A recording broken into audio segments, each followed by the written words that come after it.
നമ്മൾ ഗൂഗിൾ പേയോ ഫോൺ പേയോ ഉപയോഗിച്ച് ഒരാൾക്ക് പണം അയക്കുമ്പോൾ ഒരൊറ്റ സെക്കൻഡിൽ പണം അവരുടെ അക്കൗണ്ടിലേക്ക് എത്താറുണ്ട്.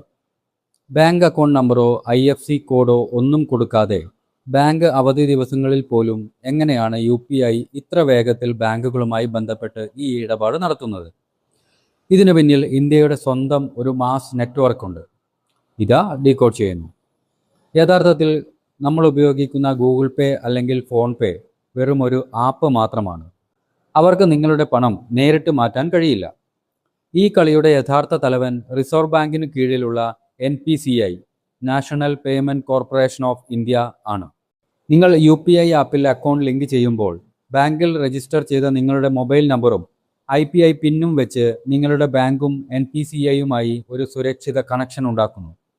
നിങ്ങൾ പണം അയക്കാൻ ക്ലിക്ക് ചെയ്യുമ്പോൾ NPCI നിങ്ങളുടെ ബാങ്കിനോട് ഡിജിറ്റലായി ചോദിക്കും, ഇയാളുടെ അക്കൗണ്ടിൽ പണമുണ്ടോ? ഉണ്ടെങ്കിൽ നിങ്ങളുടെ ബാങ്ക് ആ തുക ബ്ലോക്ക് ചെയ്യുകയും NPCI വഴി ആ സന്ദേശം മറുഭാഗത്തുള്ള ബാങ്കിലേക്ക് എത്തുകയും ചെയ്യും.